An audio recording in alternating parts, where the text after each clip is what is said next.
उत्तर प्रदेश के एक छोटे से कस्बे बक्सरगंज में एक सरकारी इंटर कॉलेज था। ये कॉलेज दिन में लड़कियों से चहकता था, लेकिन शाम ढलते ही वीरान और सन्नाटे में डूब जाता था। उस कॉलेज को साफ करने रोज रात को एक औरत आया करती थी। वो औरत ज्यादा लोगों को पसंद तो नहीं आती थी, लेकिन काम चल रहा था। उसका नाम था सीमा। रात को सफाई करते हुए सीमा गाना गा रही थी। सीमा अक्सर ऐसे ही काम किया करती थी, क्योंकि वो आलसी थी। अभी तो पार्टी शुरू हुई है। ये नया फोन तो कमाल का है। कितनी अच्छी आवाज है इसमें, मजा आ रहा है गाना सुन सुनकर। लेकिन अभी थोड़ी देर और निकाल देती हूँ, वरना बैटरी लो हो जाएगी। सीमा अपना फोन जैसे ही नीचे रखती है, तभी उसको अचानक से कुछ सुनाई देता है। एक भयानक चीख, जैसे कोई रो रहा हो, जैसे कोई औरत जिसको कुछ दुख हो। उसने पहले तो सोचा आराम ही कर लेती हूँ, बाद में देखूंगी, लेकिन जब आवाज तेज हो गई तो उसको उठना ही पड़ा। कौन है यहाँ? मेरा आराम छीनकर अब कुछ बोल भी नहीं रही है। ये जाने कौन है? सीमा को लगा जैसे कोई लड़की कॉलेज में है और वो रो रही है। वो रोने की आवाज दरवाजे की तरफ से आ रही थी। सीमा उस दरवाजे की तरफ चलने लगी। कौन है बताओ, मैं क्या तुम्हारी कोई मदद कर सकती हूँ? हम बात भी तो कर सकते हैं ना। क्यों, आओगी बाहर? अब नहीं आओगी तो चलो, मैं ही आ जाती हूँ। सीमा जैसे जैसे आगे बढ़ रही थी, आवाज तेज होती जा रही थी। अचानक ही रोने की आवाज हंसने में बदलने लगी और सीमा डरने लगी। ये क्या चल रहा है? एक काम करती हूँ, भाग जाती हूँ यहाँ से। मुझे क्या मतलब, पता नहीं कौन पागल है, कभी हंस रही है तो कभी रो रही है। यहाँ से तो मेरा निकलना ही सबसे सही रहेगा। सीमा जैसे ही भागने लगती है, वैसे ही उसको पीछे से किसी ने खींचा। सीमा डर के मारे चिल्लाने लगी। उसको लगा जैसे किसी ने भारी हाथों से उसको जकड़ लिया। छोड़ो, मुझे छोड़ो, जाने दो। कौन है तू? मुझे जाने दो। सीमा ने पीछे मुड़ के देखा तो एक प्यून की ड्रेस पहने वो बहुत घबरा गई। हाय दैया, ये तो चुड़ैल है। छोड़ दे मुझे, छोड़ दे। ये मैं कहाँ फंस गई? भाग के दिखा, अब तेरी जान ले लूंगी मैं। मुझसे बचकर अब कहीं नहीं जा सकती है तू। सीमा ने बहुत कोशिश की भागने की, लेकिन हर बार वो चुड़ैल उसके सामने आकर खड़ी हो जाती। अगले दिन सीमा कॉलेज नहीं आई तो रेखा और रीना, जो वहाँ टीचर्स थी, बातें करने लगी। ये सीमा बिना बस गाने सुनवा लो उससे, कामचोर कहेंगी। यही सो रही होगी छुप के। हाँ, एक काम करने को बोल दो तो मुंह बनाती है, और उसी काम के तो पैसे लेती है। हाँ देखिए ना, आज फिर नहीं आई। कभी भी छुट्टी कर लेती है। आएगी भी तो या तो उसका नया फोन या सो ही जाती है। उफ, देख के लग रहा है रात को भी सफाई नहीं की है उसने। अब रात की सफाई करेगी या दिन की, ये तो वही जाने। लेकिन कॉलेज के प्रिंसिपल श्रीमान श्रीवास्तव उनके बीच हो रही बातों को सुन लेते हैं और वो बहुत परेशान हो जाते हैं। वैसे भी वो कुछ महीनों से परेशान थे। आए दिन स्टाफ के लोग रिपोर्ट कर रहे थे कि रात के समय स्कूल बिल्डिंग से अजीब अजीब आवाजें आती है। ये किसकी नजर लग गई है मेरे कॉलेज को? पहले तो ये सब नहीं होता था। प्रिंसिपल को अब अपने कॉलेज की चिंता सताने लगी थी, तो उन्होंने हाल ही में कॉलेज में एक नया प्यून यानी चपरासी रखा, जिसका नाम था सुरेंद्र यादव। वो 35 साल का था और सादा शरीफ सा इंसान था। देखो सुरेंद्र, तुम्हें नाइट शिफ्ट ही करनी होगी, क्योंकि डे शिफ्ट में हमारे पास लोग हैं। क्या तुम्हें ये मंजूर है? जी साहब। तनख्वाह कितनी मिलेगी? हम्म अभी तो 12,000, लेकिन अगर तुम अच्छा काम करते रहे तो बढ़ा भी दूंगा तुम्हारे पैसे।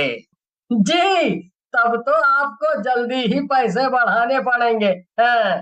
फिर आज रात से ही आ जाना काम पर तुम। लेकिन पहली रात तक सुरेंद्र ने कॉलेज की चाबी ली और गेट खोला तो चारों ओर अजीब सन्नाटा था। उसने हिम्मत जुटाकर अपनी मेज पर चाय रखी और रिकॉर्ड रजिस्टर खोल लिया। उसके बाद कुछ देर तो सब ठीक ही रहा। सुरेंद्र को अब नींद भी आने लगी थी, लेकिन जैसे ही घड़ी ने रात के 1 बजाए, कॉलेज की तीसरी मंजिल से किसी के चलने की आहट आई। सुरेंद्र ने देखा, अंधेरे में बस एक चुड़ैल दिखी, लहराते बाल, सफेद साड़ी और नंगे पैर। लेकिन चुड़ैल धीरे धीरे गायब हो गई। अगली रात सुरेंद्र थोड़ा सतर्क होकर कॉलेज आया। उसने अपने साथ एक पूजा की माला और हनुमान चालीसा की किताब। रात 2:15 पर वही आवाजें। एक बार फिर से सुनाई दी। इस बार सुरेंद्र ने छुप कर देखा। एक चुड़ैल कॉलेज की प्रयोगशाला में जा रही थी। सुरेंद्र ने आराम से अपनी ड्यूटी पूरी की और सुबह होते ही वो प्रिंसिपल के पास गया और जाते ही उसने प्रिंसिपल श्रीवास्तव से कविता के बारे में पूछा। साहब, कल ये बैग मिला, इस पर कविता का नाम लिखा हुआ है। कौन है ये कविता? क्या हुआ साहब, आपका चेहरा क्यों उतर गया? नहीं, कुछ नहीं, याद है मुझे। उसका नाम था कविता शर्मा। लेकिन वो थी कौन? वो भी प्यून थी और तुम्हारी तरह ही नाइट ड्यूटी में रखी गई थी। फिर क्या हुआ उसके साथ? कहाँ गई वो? मर गई वो, आज से करीब 3 साल पहले एक अजीब हादसे में उसकी मौत हो गई थी। लेकिन कैसा हादसा?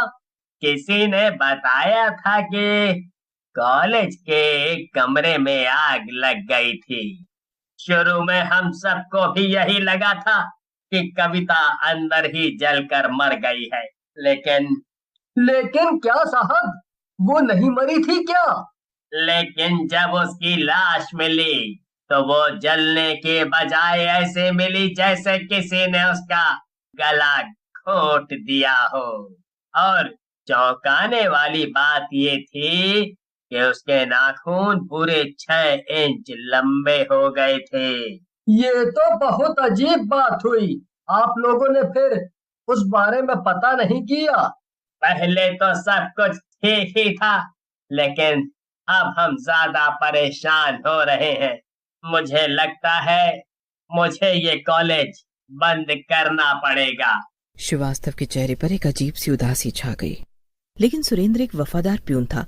उसने अपने मालिक के लिए कविता के बारे में पता करना शुरू किया। सुरेंद्र ने कॉलेज के पुराने रजिस्टर खंगालने शुरू किए।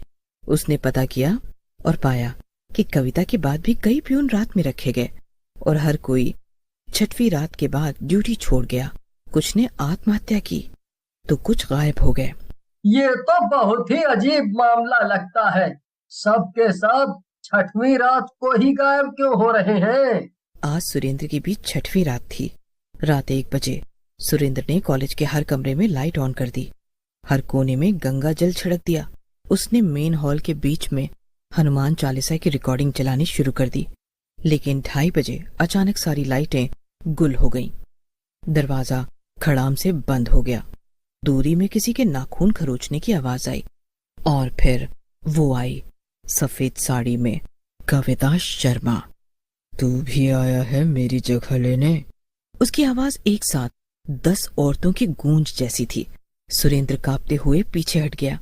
उसने जेब से गंगा जल निकालकर उस पर छींटा मारा, लेकिन वो और तेजी से बढ़ने लगी। मेरी जलती हुई रूह को कोई शांति नहीं दे सकता। मुझे बदला लेना है उन लोगों से जिन्होंने मुझे जलाया, कॉलेज के स्टाफ से और हर उस प्यून से जो मेरी जगह आया। सुरेंद्र को एक ख्याल आया। वो बैग जिसमें कविता का नाम था, शायद उसमें कुछ था। वो किसी तरह दौड़कर उस बैग तक पहुंचा और उसमें से एक जला हुआ रजिस्टर निकाला। उसमें कविता की हैंडराइटिंग थी। मुझे जलाया गया। मैं गर्भवती थी। कॉलेज के चपरासी हरीश ने मुझे जबरन कमरे में बंद कर दिया था। सब जानते थे, लेकिन किसी ने नहीं बचाया। मैं अब सबकी मौत बनकर लौटूंगी।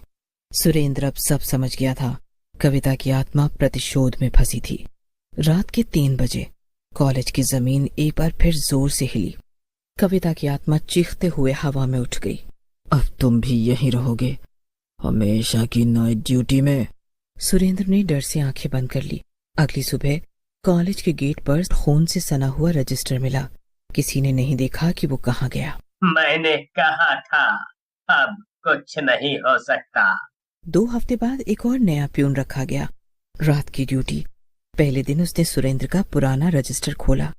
उसमें नई सिहाई से सिर्फ एक लाइन लिखी थी, भाग सको तो भाग।